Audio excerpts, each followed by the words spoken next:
Number 3, there is no rose. I promised I'd talk a little bit more about tone, and this is one where we have this little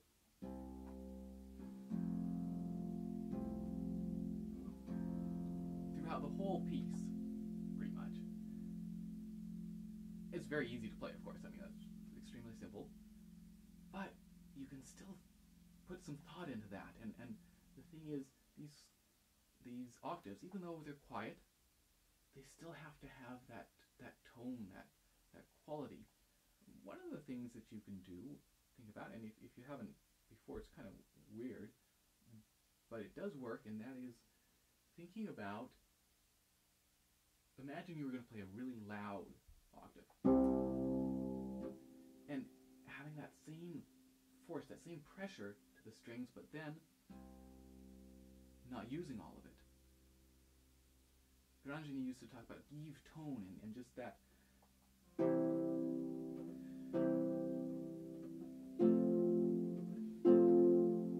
somehow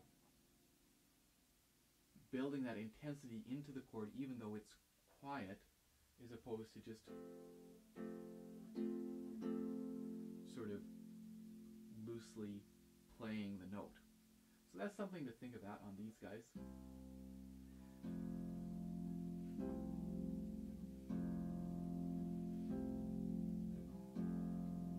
Just paying attention to them, really, and making sure that they are really there, even though they're quiet and they're very easy to play. I don't end up doing any sort of a complete muffle. This F tends to get muffled when I place that C.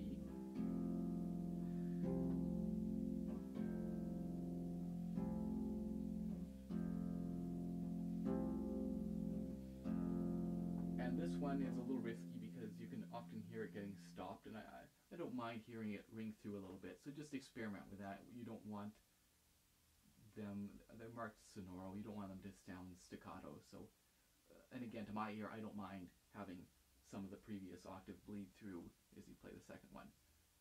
But, of course, if that really bothers you, then just work on ways of muffling these notes that's not obtrusive, that doesn't stand out. Then the right hand eventually comes in with this little...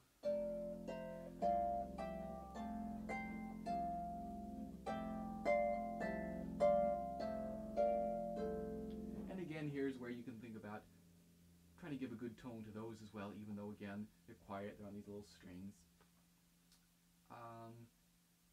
Piece gradually gets a little bit louder. The next section I want to talk about is on the second page, where it's gotten quite loud, very loud, and we get the tune.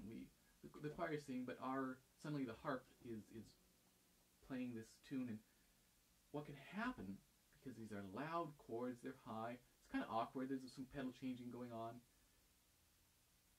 What can happen is you lose a sense of the line, and this is really important, that it's like we're saying something.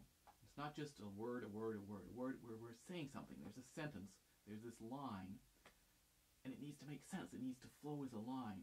So from this very start of this chord, all the way to the last one, that first one's leading us to the last one, that it sort of implies the last one, that this line's going to happen.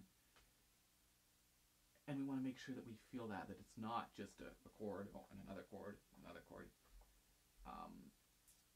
So let me see what I can do.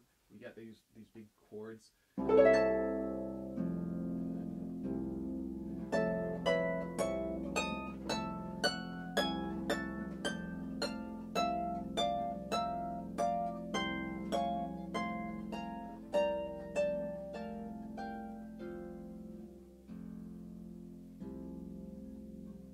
Something like that, thinking towards the end almost of it's slowing down, but it's not. But you're feeling that space between the notes that it's almost a little bit of surprise that the next chord is coming right in time, or just, oh, here it is. And yeah, and just playing with that overall line and making sure that it's musical and beautiful, even though it's screechingly loud. So we come down, the choir comes back in. Then the next point I want to talk about are just some chords that, in my part, I have a possible fingering change where I have these big chords.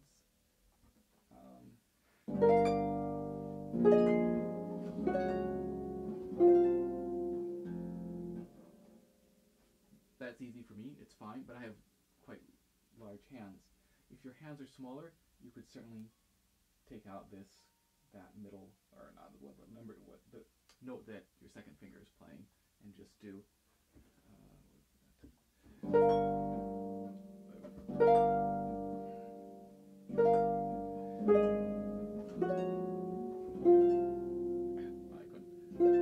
I couldn't help but play number 2, but anyway, that's just a section where, if you have small hands, that's a place to make it easier for you. Don't kill yourself. If it's too much of a reach, don't worry about it. Just leave that one out. And the final little section is just right at the very end. It's a little confusing because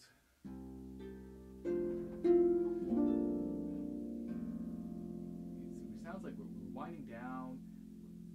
We want to be slowing. There's a natural inclination to feel as if the tempo is slowing down there.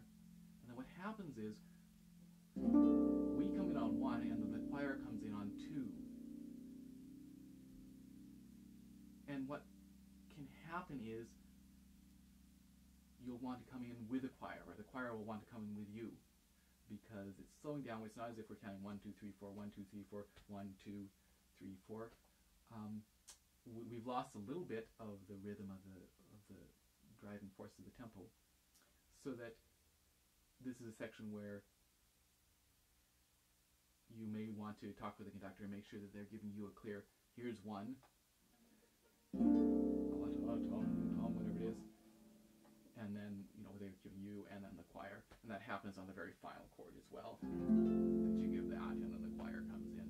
So just a little heads up there. And again, this is where looking at the vocal score is very helpful, because then you know what's supposed to happen there. Let's move on to number 4.